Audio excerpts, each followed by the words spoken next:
Welcome to the Best Business Minds, where today's leaders, leading entrepreneurs, CEOs, authors, and thought leaders share the ideas, strategies, and lessons shaping the future of business.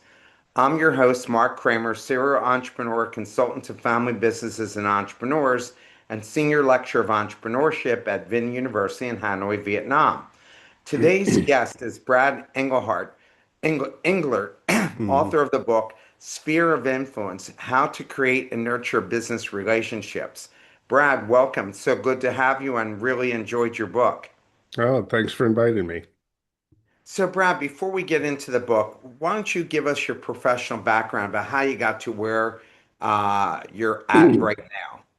Sure. After graduate school at the University of Texas at Austin, I joined Arthur Anderson, which put me into a 3-year apprenticeship program to teach me how to code, how to design programs, how to manage coders and designers.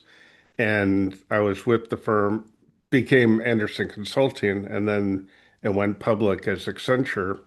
When I started, there were 40,000 of us. Now there are 700,000 people working for Accenture. Wow. And I was a partner for 10 years, focusing primarily on state governments and higher education. So my clients were Ohio State, Columbia, Michigan, Illinois, uh, Cal State, even Texas A&M. So I did that, happily retired at 51. Most partners go at 50. And a couple years later, I got a call from the university, and it was this chief financial officer who said, the president wants an IT strategy. He wants someone from outside the university who knows higher ed. That's you.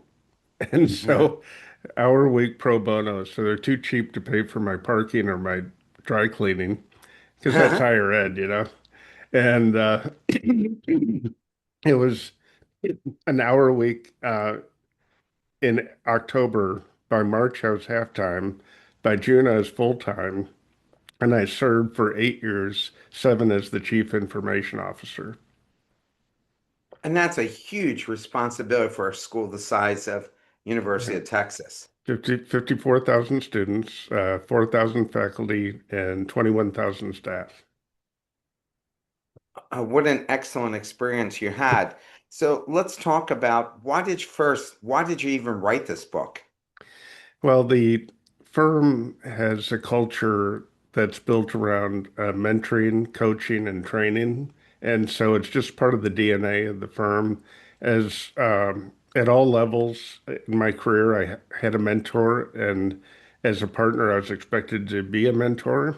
Um, and I actually read through 21 years of annual reviews to see how my partners helped me develop the skills to become a partner one day. And it was just amazing to see, how they got me the right training, the right job assignments, stretch roles where I could be field promoted as a partner, but I'm not a partner yet. So they could see if I was ready. I could see if I was ready. And when I got to the university, um, I inherited a central IT group, 330 people, $40 million budget, but it was a culture of fire drills and rewarding heroics. And they would wait till things break and then, swoop in and save the day. And I needed them to be proactive and customer oriented Mhm. culture. And so I had to work with my direct reports. I had 7 direct reports. And we worked together to set what are the values of this organization. And one was be truthful, be collaborative, be transparent, be consistent. And I had to replace 3 out of 7 directors who couldn't make the transition. But after about 9 or 10 months, we turned the ship and we became a trusted customer service culture. Awesome. So let's get into the book in chapter one, Relationship with the Boss. You open the book by saying that most managers won't hand you their goals. You have to ask, what's the story behind the Texas two-step approach you developed for a boss who couldn't make quick decisions? Well, it's his style was cautious. He was a chief financial officer and he didn't like taking leaps of faith. And so I just said, how do I work with this style? And what I found was if I go to him with, I need your input on this before I have a decision, then he could collaborate. So when I brought the solution the next week or 2 weeks later, he was already bought into it. But if I kind of pushed it in the first session, I would kind of hotbox him. He'd get nervous, and he'd push back and say no. So I just said, why don't I do a soft launch, get the collaboration, and then come back with the close? Is this the same guy who hired you to begin with? Yeah. You described telling a demanding type A boss, hooah, instead of scrambling over an urgent sounding late Friday request. What made you brave enough to say that in the moment? How did it change the relationship? Well, I read a book called Managing Expectations and written by Naomi Carton. And she is a psychologist who started working in IT. So she applied a lot of her psychological training principles to the work environment. And one of them was just say, whoa. And because if you say no to a type A personality boss, they're probably going to take off like a rocket, and just push back. But if you say, whoa, it gives you some time and space, mental time and space to actually understand what's being asked. So when she called me, late request, I need a white paper.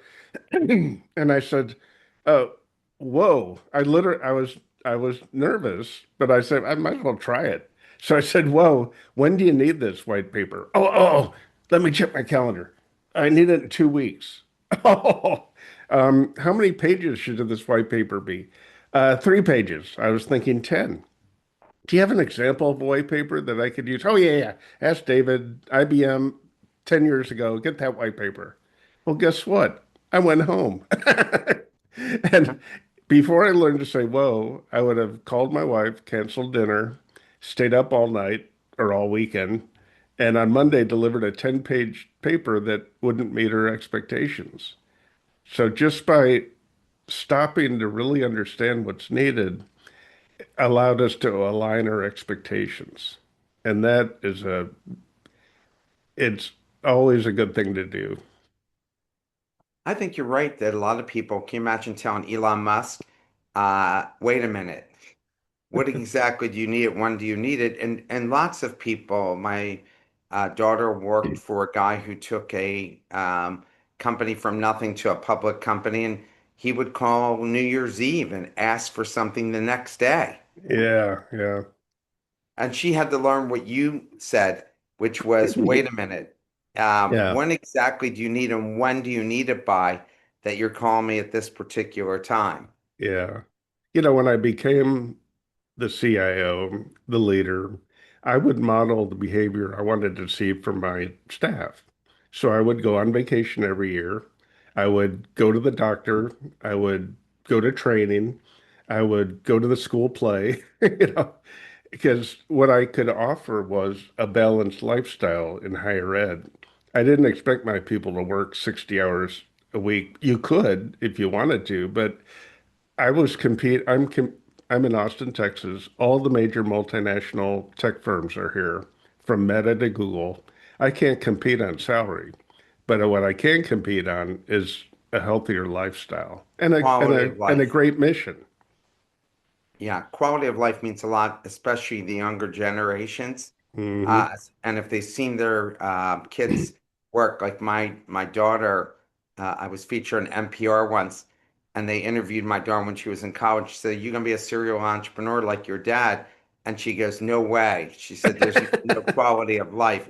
And now she runs a global PR firm, and she kind of have, but she does take off weekends, like Saturday and Sunday Yeah. she stops working, but I worked and still do Sunday through Friday. Hmm. every Sunday, all day. So, Well, no, I wouldn't send an email at 10 at night and expect an yeah, answer. I It's, wouldn't it's just, either. so, you know, I think that was part of the culture change that, I valued them. I wanted to help them get to where they wanted to get to. And I didn't expect them to work 60 hours a week. No one should. I'm with you. I ran one organization. I told them, all of them, because there were a lot of married people with kids. If your kid's playing some day or there's a play, that's where you should be. You can Yeah. always do the work later, Well, because we're and we not have 330 saving people to lives here. back. We have 300 people to back you up. It's like, Well, and especially in your a bigger organization for yeah. sure. The offensive coordinator, head coach, defensive coordinator, and for those who are not from the United States, that's American football. Drawing you made for a new boss dealing with meddling colleague is such a vivid image. Walk us through that meeting. How did you find the nerve to draw the boundary so early in the relationship?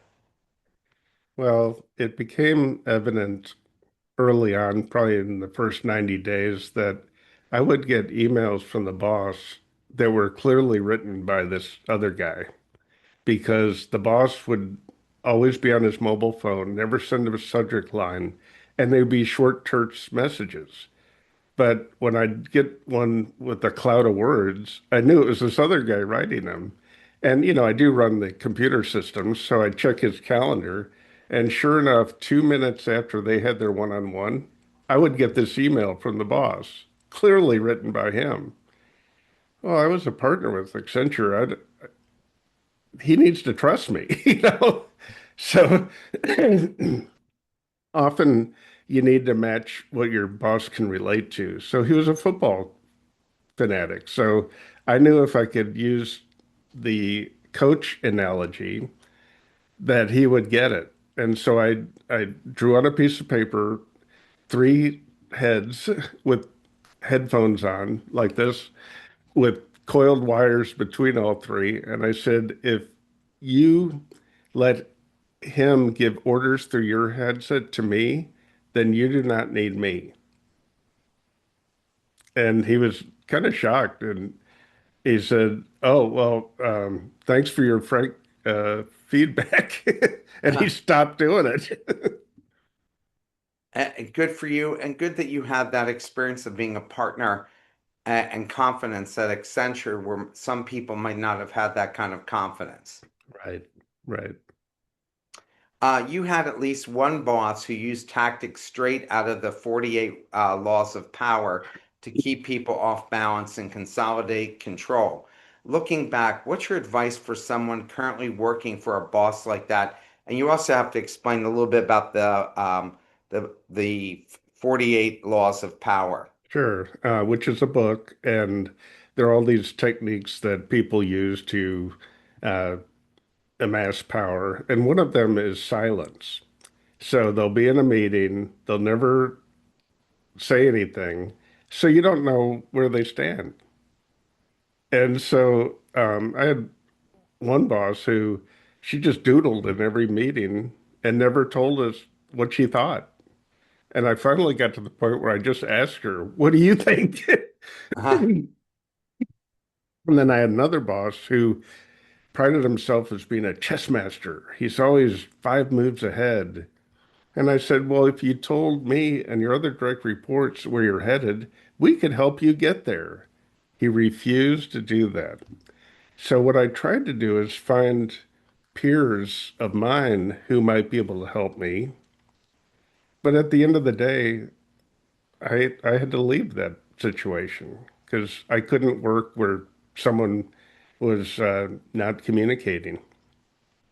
Well, what do you think the psychology is behind that? Like you're going to make his life easier and make the organization more successful. Why wouldn't he do that? I have no idea. I think could be insecurity, um, ego, That's the two co things that came to my mind just now when you're telling co the story. combination of both. You write that grit matters more than raw talent in earning a boss's trust, but you also got direct feedback that you needed a better balance. How do you know when demonstrating grit tips into unsustainable overwork? Yeah, that was my second year with the firm where the partners said, you are setting a bad example for your team, and you're not helping your family by working 60 hours a week. So you need to get smarter about your work and don't be a bad role model. And I thought that was really good advice because I mean, I loved what I was doing. And in IT, you can do it 24 hours a day. But, no one should have to work 60 hours a week unless, like you, they want to. And, they just said, you'll be better if you throttle back. So during the work time, yeah, you need to show grit, but you don't need to just duration is not the measure of grit.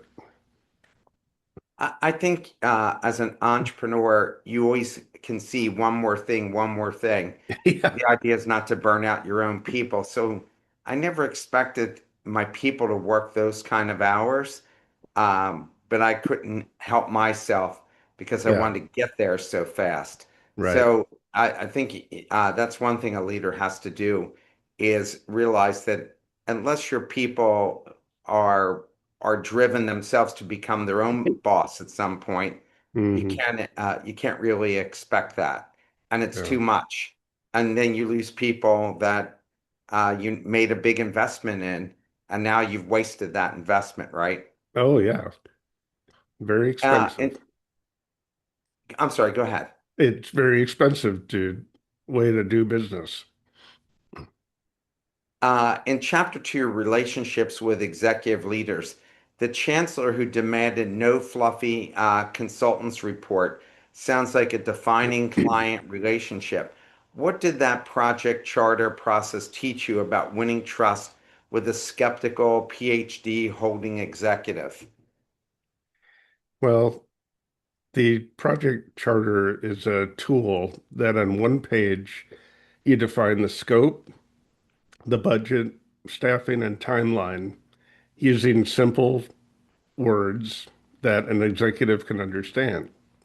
And then you revisit that um, charter every month with, I would meet with the chancellor and his executive team, and we would say basically a you are here map on the timeline. So we told you what we were going to do last month. This is what we achieved. Now's what's coming for the coming month. And it was a way to keep the expectations aligned all the way through the project. And 9 months later, we had finished a strategy and it was unanimously endorsed by the executive team. So just setting clear expectations at the beginning and then revisiting every month to build the confidence and trust and show work as you proceed. So at the end, no one's surprised. I actually gave him the table of contents for the strategy. And I had how many pages in each section. And he goes, oh, in this section, can I have 10 pages instead of five? Sure, no problem. Now, what if I waited till the end? I gave him the report and he goes, hey, I need 5 more pages. Much better to get that set in the beginning. Yeah, and that would stress your whole group out that help you put that together. You tell the story of a promising your family a long planned trip to Australia and having your CFO defend the promise to the university president in a high stakes status meeting. What does that story reveal about about what really takes to earn an executive level trust?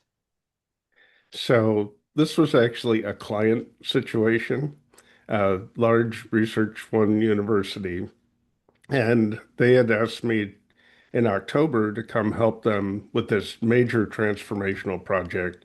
It was going to take 2 years. And, I had already implemented 10 payroll systems and 8 or 10 financial systems. So I said, Oh, I'd love to come help you. But next summer, I have this trip planned to Australia. I was having lunch with the CFO and the provost, and I said, it's 3 weeks next June. Supposed to go last year for my 25th high school reunion. I was an exchange student. I missed that, so I already have bought the tickets. I have the passports. We're taking the whole family. I need to do that. And so when it got to March, we had a major milestone achieved. Things were going clickety clack. We got to April, and we would meet monthly with the president. So in May, Mr. President, want to remind you that as I have the last 3 months, that I'll be going to Australia for 3 weeks. Diana will be in charge. Um, Things are going well. So, and his hand started shaking. And I was slow motioning, whoa, canceling my vacation when the CFO stepped in and said, Brad, hold on a second. Mr. President, when Brad met with the provost and I, we agreed that it would be okay for him to take this vacation. He said this is a good time for him to go. We should uphold our commitment. So the client was defending my vacation. So 10 years later, I'm in the city having dinner with the CFO and his wife and my wife. And we talked about that. And he goes, Brad, when you were gone, we were scared to death. But they had the courage to let me go. And they trusted me. uh, Critical to having a good long-term relationship. Um, you lean on Covey's, Stephen Covey, for those who aren't familiar with that author from a certain generation, right? Because we were all reading Stephen Covey books about the emotional bank account idea throughout the book. Can you share one specific deposit and one specific withdrawal you remember making with senior executive? And for those who aren't old enough to know who Stephen Covey is, you have to give him a little primer on that. Well, Covey wrote a book called The Seven Habits, and everyone at the firm in management, mandatory Covey training. We all had to understand the principles in the book, and one was begin with the end in mind. Um, when you're working with a client, know what you're going to deliver before you start. Another was emotional bank account, where as you build success, um, you put credits in the bank account.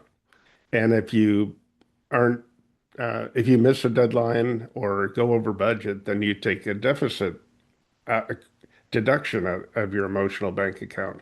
So I had a client who, executive director of this huge organization, we were implementing a new payroll system, and I met with him every month for a year. And, he'd talk about what's going well, what coming along, any issues that came up. But about a month before we were to go live, I said, we both need more resources to get us over the goal line. And he spun around, grabbed his phone, called the project manager on his team, and said, whatever you need, you got it. And we finished that project on time. If we had missed that date, we would have had to wait another year because you do these on fiscal years. And so, because I had built up all the goodwill over 11 months, when I made the ask, it was a small deduction on a big emotional bank account. When a prospective client asked you if your team would be open, honest, and independent, and you lost the bid for answering yes, you say you were relieved. What does that story tell emerging leaders about the cost and the payoff of staying true to your values? So you have to give a little bit of background on that as well. Well, basically, if you're going to play the long game of success in your career, you have to stay true to your values and you have to have integrity. And saying no, um, and then creating a document that they want rather than a truthful document, yeah, you may have a sale of $250,000, but in the long run, you don't have integrity. In chapter three, relationships with direct reports, you gave every new direct report a copy of the classic Who's Got the Monkey article, and you made clear you wouldn't accept their monkeys. How did you enforce the boundary without becoming an absent or unhelpful boss? Well, I met with my direct reports every week for 8 years at the university. And I would actually meet in their office. It allowed me to walk across campus. Their team saw me show up every week, so waving the flag. And I would ask them, top of the agenda would be, what issues are you facing? And what are some options to solve those? So I welcomed talking about issues, but I wanted them to have options that think through the options. And that just got to be part of the normal routine. And they enjoyed that. It was empowering. I'm wondering if you are still a mentor for people because just listening to you talk and your whole persona, I would bet that you were a great mentor to the people who worked for you, and people probably still seek you out for advice. Well, and that's back to your first question. Why did I write the book? I still mentor two or three people a year, but that's a small audience, and I wanted to scale the message.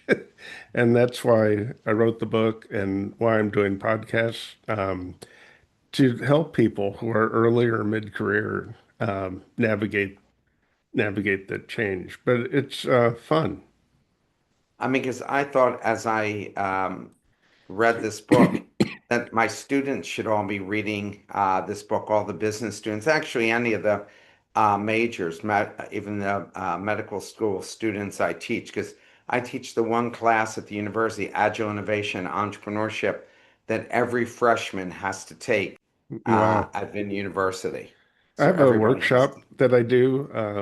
It's a Spheres of Influence workshop, and we have talk about the principles in the book. We have discussion, dialogue about different principles, and everyone has experience with good bosses and bad bosses, and everyone has been a direct report. So it's this one woman in one of my workshops said, "I wish I'd read this 30 years ago." Or knew about this 30 years ago. The one thing students learn is that bad bosses can still be big successes. Mm, Like you think that there's one right way when you're younger of doing something, and they see other people are successful abusing people up and down the road. So I always tell them it's something that how do you want to be a boss? How do you want yeah. to be remembered? What would make you comfortable in terms of running an organization at the end of Hmm. the day? Because Yeah. there's all kinds of ways people succeed, but how do you want to succeed at the end of the day? Right. Right. Firing a team leader right before the holidays for concealing budget information. Uh, on a $32 million construction project sounds like one of your hardest calls. What finally pushed you to act, and what would you tell a new manager facing a similarly dishonest employee? Well, I assigned one of my very best project managers to help him uh, with the project and help him manage the budget. And she could not get the information from him. Now, this is her nickname was Red Adair because Mhm. any project that was burning flames like an oil well, she'd go in there and snuff it out. And so when she came to me and said, I just can't get the information, he wouldn't give it to her. And so I'm responsible at the end of the day for the $32 million budget and success. So it turned out he was waiting me out. He thought Oh, I because would, you're retiring? well, it was my first year at the university. They asked me to run central IT for 1 year on an interim basis because my predecessor went back to faculty. And so I signed up for a year. And so he was waiting for that year to be up. But after 9 months, the president asked me to be the chief information officer, and I served for 7 more years. So there's no way. But I just couldn't, it would be irresponsible to not have a handle on the budget on a project that big. Oh my God, I'd be worried he's skimming money. We had a thorough review when he went out the door. And my advice would be don't wait too long. I think because I want to help people in their career and, at the first inkling, you should have a serious discussion. But I probably waited too long on in the past on people who are not telling me the truth. So I'd say don't wait too long. But I think I hear every CEO, if I ask them, what's the biggest mistake they made? And I've interviewed hundreds of them. They usually always say, I didn't fire fast enough. Yeah, And I always think the fact that you didn't do that gave you more credibility with your people because it showed that you were giving them every chance to right. succeed That's as a right. people who fire fast. And then all the good people leave the organization because they're afraid of, even if you do a good job, you can get canned. Yeah, yeah. You know, we've Um, we spend a lot of intention on prioritizing uh, our tasks. We work with campus to say what are the highest priorities, and then I would set those goals for each of the directors to implement those priorities. And so it's very clear what I was expecting. Um, I have two phrases in the book. One is use your words. If you need something, you need to ask for it. And the other phrase is people are not mind readers. So if you don't use your words, I can't read your mind. and that goes for students as well when you're teaching them. You describe the triangulation, one team leader complaining to another about a third, as a pattern every manager needs to shut down fast. How did you train yourself to spot it, and what's your go-to move to stop it?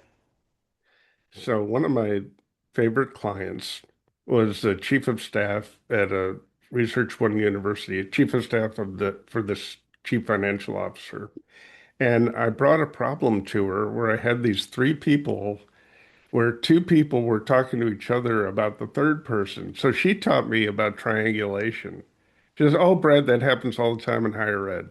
What you need to do is go tell them to talk to that person and stop talking to the other person."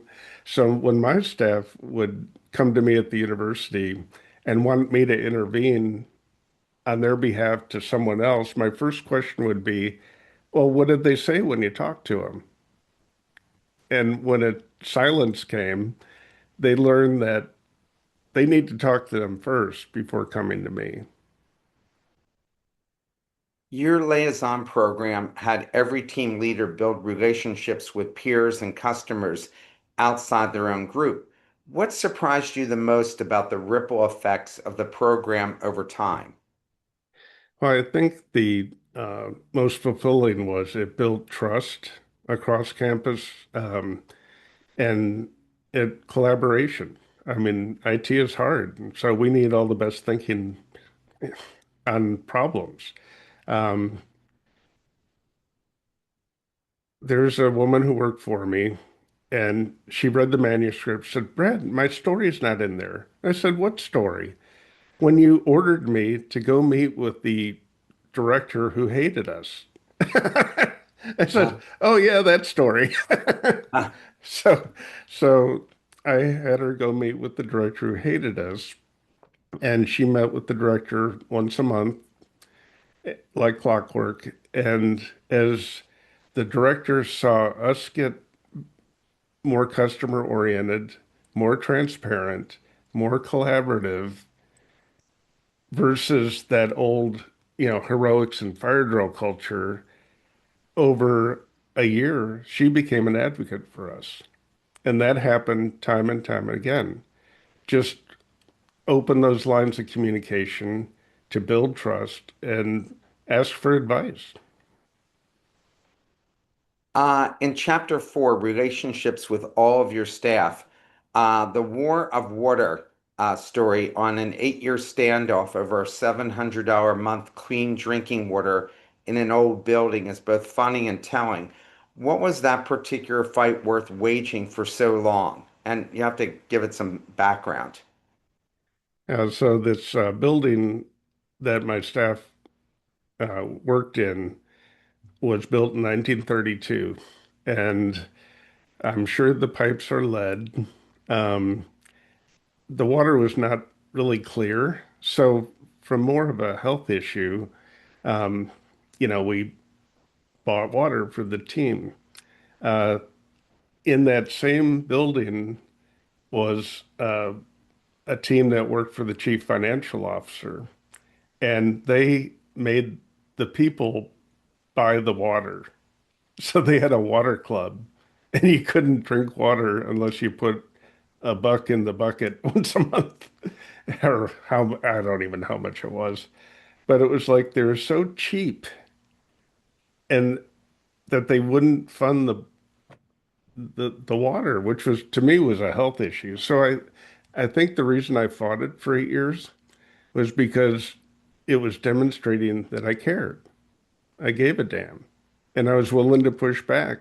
And one of my management techniques that I used is dragging, intentional foot dragging. So I would just drag my feet. And usually that sounds like a negative, dragging your feet, but in this case, it worked out well for your Yeah, organization. until the new boss came in and he squashed it. And why did he squash it? Well, he's the chess player guy. So, Oh, got you it. know, and it was like I knew we weren't going to get along after that.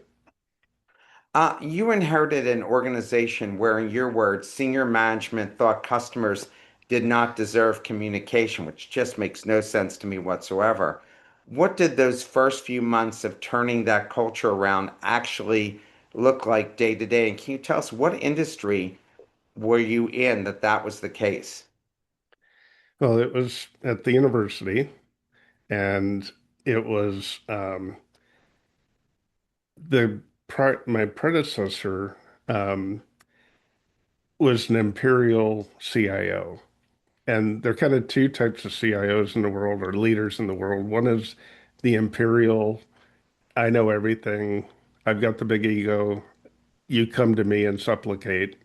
And then there's the team player CIO, and that's me because I'm not the smartest person in the room. I need all the help I can get. And so the fact that I would go meet with my peers across campus and collaborate and be truthful, which was not true with my predecessor, that helped build um, a feedback loop with my customers that really helped us get better, and they would help us. One of my peers was the VP for public safety. He's a PhD from Ohio State. He was in the military. He's a war hero. Wonderful guy. And he and I would meet once a month. We did for 8 years because it wouldn't if something would go wrong, but when something goes wrong, and how do our organizations work together to deal with it? And so we had three emergency management centers. Um, the one in my building had not been updated, so it wasn't even working. Well, that's not good. So I got that fixed immediately. And then both his team and my team would work together and do tabletop scenarios. What happens if there's an ice storm? How about cybersecurity? How about a shooting? How about a bomb scare? How about power outage? And over the 8 years, the power went out once. We had a bomb scare. So bomb scare, I'm on the mall with just my phone. They're not letting me in the building because it's a bomb scare. Our standing operating procedure was his team and mine get on a conference bridge. There, he's connected to the executive leaders, and we basically work the bomb scare from the mall on my mobile phone. But we practiced that and build confidence. He would call me up and say, Brad, I heard a rumor. What's that? That you don't have enough diesel in the generators at the data center. You know, Bob, that's a great rumor. I'll go check it out. I call him up an hour later. No, we top it up every month and clean it out once a year. So he was able to tell his person, don't worry, it's not an issue. Now, if I didn't have that feedback loop, that probably would have festered, turned into something big. And he called me another time. We don't. I heard a rumor that we don't have enough licenses for the students' training for the labs. Well, we need that for federal reporting requirements. Bob, that's a great rumor. I'll check. We had enough licenses. So just having that, helping each other, being mutually beneficial is one of the keys in building an authentic business relationship. Did you ever wonder in your career, because I certainly have, is why somebody would ever put somebody with such a large ego, these imperial leaders, why they ever put him in charge to begin with? Like I never understand when you meet somebody like that, whose idea was that to put that kind of person in charge? Well, higher ed is filled with a lot of really smart people, but they're not necessarily practical people. And so I think, they're enamored with the PhD and blah, blah, blah. But, you really need to have a trained professional. The reason I had a career in higher ed is these large campuses would have these projects, they'd get in the ditch and then they need help to get them out of the ditch. I think that your humble way of operating probably is why I bet you had very little turnover in your staffs Hmm. because of the way you personally operated. That Yeah, people liked coming to work and didn't have this fear. They felt like you were a colleague, not a king. right. That's right. Yeah, I think it's super important. Um, You own your own 360-degree feedback once told you point blank to stop interrupting and spend more time listening. How did receiving that kind of blunt feedback from your own staff change how you led afterward? And how old were you then?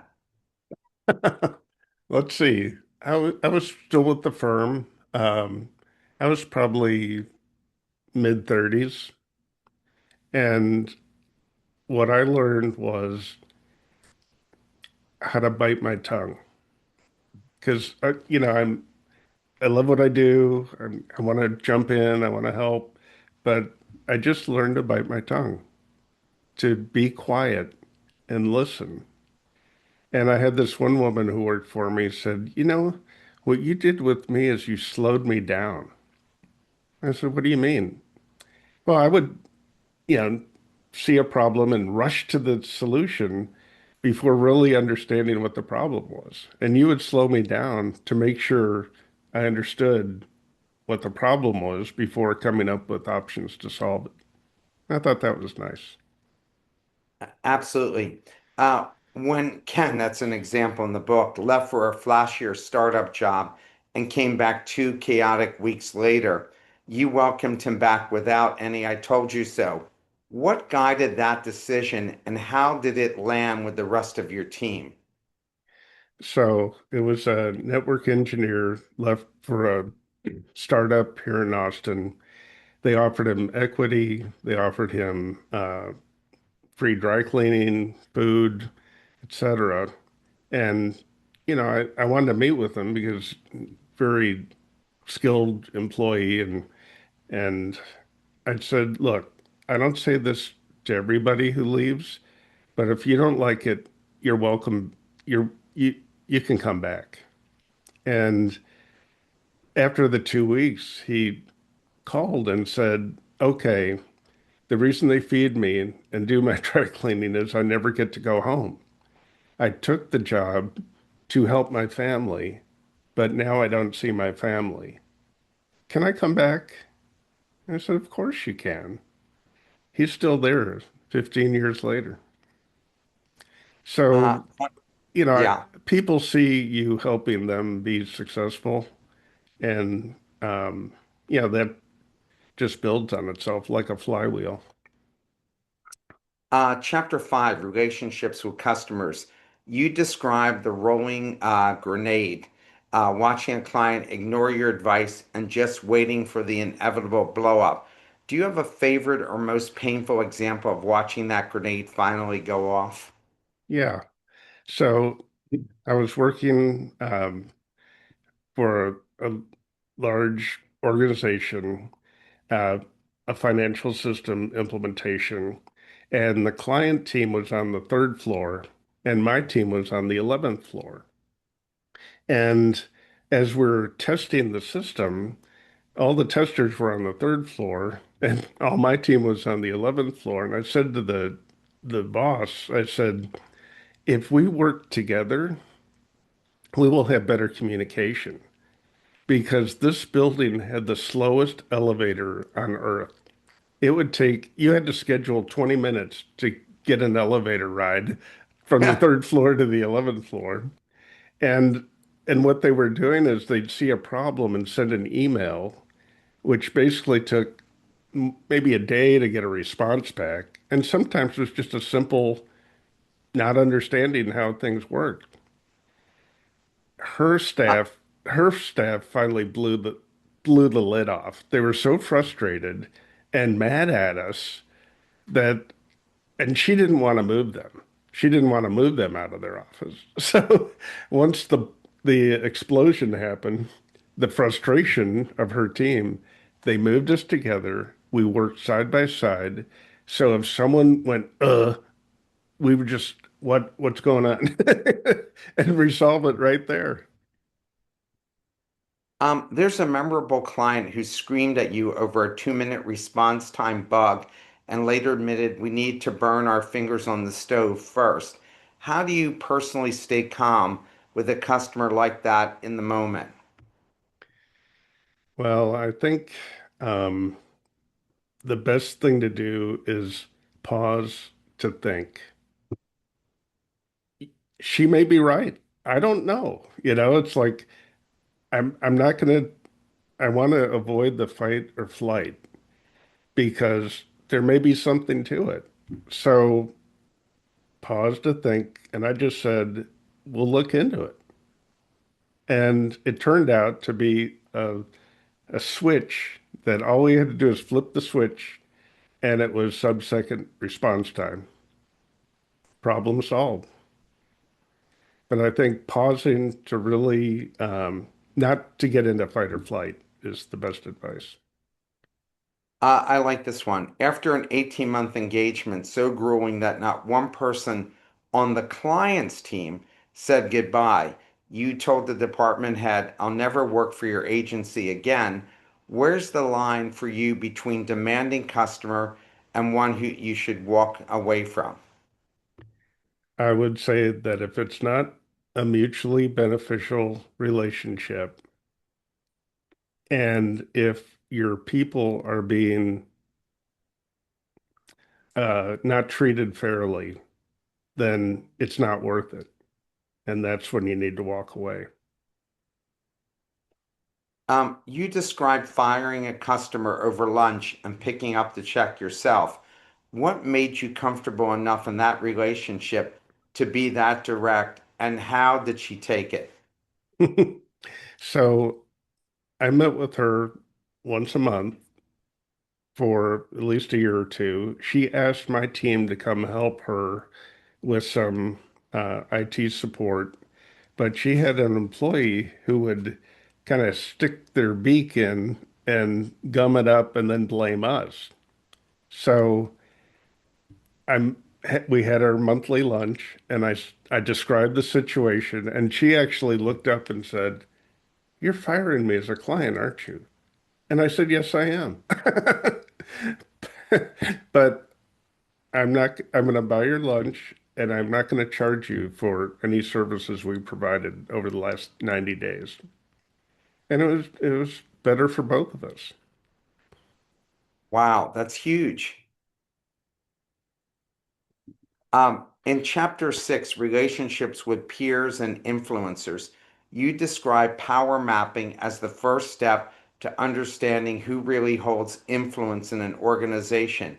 Can you think of a time, can you think of a time power mapping completely changed your read on who you actually needed to build a relationship with?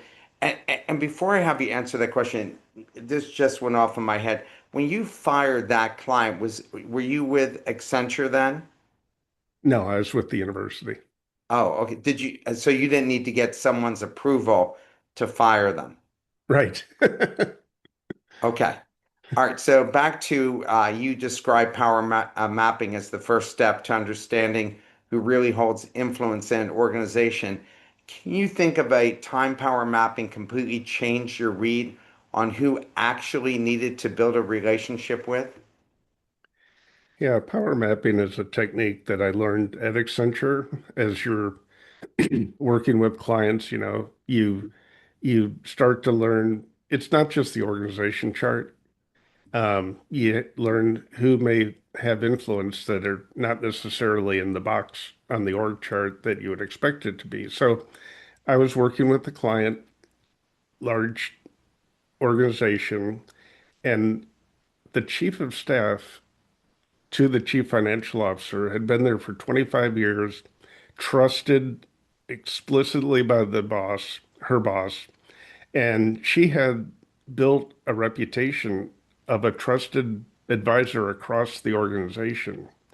She was very powerful, and I worked with her on a number of initiatives. And, an example would be we had a payroll system, 55,000 employees, go live. And we had a checklist of are we ready to go live or not? Of the 30 things on the checklist, there were no reds, lots of green, but too many yellows. They're like 13 yellow indicators.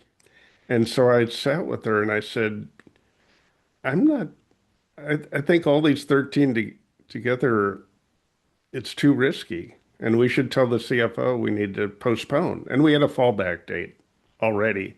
Unfortunately, it was Thanksgiving and no one wanted to work Thanksgiving. So she got out the payroll calendar and said, well, let's do it here, 2 weeks out. Well, that 2 weeks gave us time to knock out all those 13 issues. Everything was green, and we had the quietest, most boring go live ever. It was a real snoozer. Um, Another organization, similar size, I started meeting with the chief of staff to the chief financial officer. And in our first meeting, this woman goes, look, Brad, I've only been here for a year. I'm doing these kind of dorky little projects. I don't think you should waste your time with me.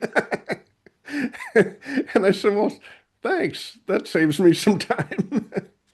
So same position, but one had power, one had no power. Um, Frank, and you have to explain who Frank is from your book. The peer you nicknamed the watchdog with an open Bible and no papers on his desk is one of the most vivid characters in the book. Looking back, is there anything you'd handle differently in that relationship? So you have to explain that who that is. Yeah, so this was a peer of mine. He was actually the one who was writing emails for the boss. So this is the same dude, and he just liked um, getting in the mud. And as they say, if you're not a pig, don't get in the mud. And Uh-huh. so since I knew, he was good at it. So you could never, and he had two people he trained that work for him. I call them the pit bulls, and they go out and do his bidding. So Mhm. the directors and I came up with a strategy to deal with them, which was the um, nonviolent strategy. And whenever they would, hit us with batons or shoot water cannons at us, we would not respond in kind. We would just try to respond rationally. And that was our strategy. And when finally the boss kind of called him on it, the boss wanted me to talk to him.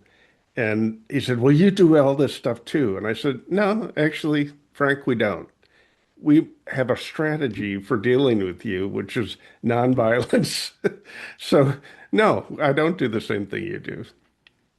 Did you think that kind of person should have been fired on the spot? Because that really annoys me, that kind of Yeah. person. Well, he was worked for the boss for 13 years and so had some trust built there. I think the boss didn't understand. He didn't really know what he was doing. Um, so once Frank, the watchdog, was sicking his people on other parts of the organization, the boss's peers started complaining to the CFO, and that's what forced him to do something. But didn't you think maybe the boss, the CFO, really knew what this guy was doing, and he liked it? Maybe the CFO was always kind of like the hero type, like he always wanted to be the good guy, and he allowed this guy to be the bad guy because he wanted that position. Somebody like that. That's actually what Frank told me, that he was directed to do that. Yeah, that was my take on it too, and so I really even dislike the boss even more for having somebody like that. Uh, in relationships with strategic vendor partners, you mentioned keeping both a most favored and most hated vendor list. What actually separates a vendor who earns a spot on the favored list from the one who doesn't? So if you want to be a most favored vendor, you need to be prepared. You need to do your homework. I would have vendors come and meet with me. They didn't even look at my website. How hard is that? Look at the website. I have the whole strategy laid out. I have the values of the organization. I have all the initiatives, voice over IP, new learning management system, new student email. It's not that hard. So if they do their homework and bring something of value to me and some solutions, then you will be a most favored vendor. If you just come once a year for your check and don't respond when we need help, which I had a vendor who wouldn't respond when we needed help, um, they're the most hated vendor. You mentioned peers who simply wouldn't cooperate, wasteful print service standoff, the guy who wouldn't document the mission critical system run out of Vietnam, where I'm at. When Yep. you have no authority over a peer who won't budge, how do you decide when to keep pushing versus retreat to fight another day? Oh, that's a great question. First, I talk with them and ask for their support. And unfortunately, it's not in their interest to be supportive. So on the print issue, I could save the organization 100 grand a year just by using print to online reports. They actually took some of the printed reports and scanned them online, where I already was doing that automatically. But if they did that, then they'd lose 100 grand a year. So they just didn't care. So I went to my boss and said, "Here's the situation. I need to enlist your support to talk to your peer who's over that person and see if you can get them to change." And sometimes the boss will help and sometimes they won't. If they won't help, then you just drop it. Yeah, and we've all experienced something like that where you're just shaking your head and saying that just makes no sense whatsoever. Right. So here's my final question. If a version of you fresh out of grad school at Arthur Anderson could read Spheres of Influence today, which chapter do you think would have saved you the most pain? I think the boss chapter would be um, would be the most helpful. Just seeking to understand what their goals and aspirations are, asking myself, how can I be part of that? How can I help them be successful? Setting and managing expectations. Remember, I was bad at that early in my career. I got better later in my career.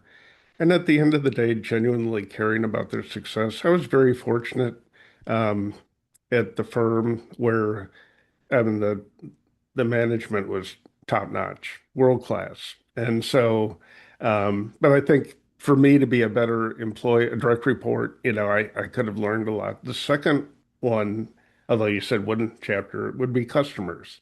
I think there are a lot of uh, those three principles still apply to customers. What are they trying to achieve? How can you help them achieve it and set and manage those expectations and genuinely care? When I got to the university, I met with this professor, 40-year professor, electrical engineering, kind of a crusty dude. I worked with him on a statewide network when I was with the firm, a successful project. And I said, well, give me some advice. He goes, get out of the office and tell people you give a damn. That was the best advice. Don't be in the ivory tower. Get out there, meet with your customers, meet with your peers, build those relationships, and, don't be an imperial CIO. I got similar advice. My partner was the former president CEO of American Express Credit Corp, and he made me sit in the bullpen with everybody else 3 days a week. He said you can't know Mm, what's going on unless you're right there to yeah, do it, unless people feel they can connect. You being in the corner office, they hesitate to come back in and tell you right. what they really think. That's right. And I was a young CEO, and I thought still to this day that was one of the best pieces of advice I ever got. Yeah. Amen. Well, thank you so much for taking the time to speak with us about the book. Again, I think I'm hoping a lot of young people will read this and it will influence the way they manage people. And I could tell that you must have been a great boss to work for because you didn't have a big ego. Right. Humble practitioner. Yeah, and amazing experience that if somebody's smart, they'll really draw on your experience. Well, they also can listen to it. So I have an audio book and an ebook, so they could just listen to it like a podcast. Well, again, thank you so much for taking the time to speak to us, and I'm sure you'll write another book. So I'll look forward to the next one as well. Thank you.